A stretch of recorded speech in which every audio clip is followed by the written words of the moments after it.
السلام علیکم Pakistan AR information میں ایک بار پھر تمام دوستوں کو خوش آمدید۔ ICC T20 ورلڈ کپ ملتوی ہو گیا ہے، جبکہ اس کے علاوہ ایشیا کپ بھی ملتوی ہو گیا ہے۔ اب پاکستان سپر لیگ کے بقیہ میچز کرانے کے انتظامات شروع ہو گئے ہیں۔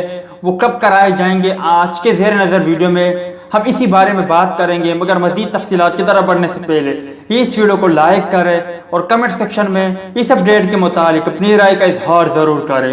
اور میرے بھائیوں، آپ کو کمنٹ سیکشن میں ایک ویڈیو لنک مل جائے گی، بس آپ سے درخواست ہے کہ اس ویڈیو کو ایک بار ضرور دیکھیں۔ کورونا وائرس کے سبب T20 ورلڈ کپ اور ایشیا کپ ملتوی ہونے کے بعد PCB نے بھی پلاننگ اور رابطوں کا آغاز کر دیا ہے۔ Chief executive PCB Wasim Khan کا کہنا ہے کہ ستمبر سے اکتوبر تک خالی ہونے والی ونڈو میں فائدہ اٹھانا چاہتے ہیں۔ پس منظر میں کئی ممالک سے بات چیت چل رہی ہے۔ پاکستانی ٹیم کے پاس خاصا وقت ہے، حالات میں مزید بہتری کا انتظار ہے۔ ابھی فوری فیصلے کا وقت نہیں، لیکن کچھ نہ کچھ ضرور کریں گے۔ دوسرے ممالک بھی موجودہ صورتحال میں پاکستان ٹیم بھجوانے سے پہلے حالات کا جائزہ لیں گے۔ فوری طور پر کسی کے لیے بھی فیصلہ کرنا آسان نہیں ہوگا۔ وسیم خان کے مطابق جنوبی افریقہ میں مختصر دورانیے کی سیریز کھیلنے کے لیے جانے کا بھی کنفرم نہیں، وہاں حالات بہت خراب ہے۔ ان سے کئی معاملات پر بات چیت چل رہی ہے، اگست کے آخر تک کسی فیصلے پر پہنچنے کے قابل ہو جائیں گے۔ یاد رہے کہ نومبر میں PCB Pakistan super league PSL5 کے باقی ماندہ 4 میچز کرانے کا خواہش مند ہے۔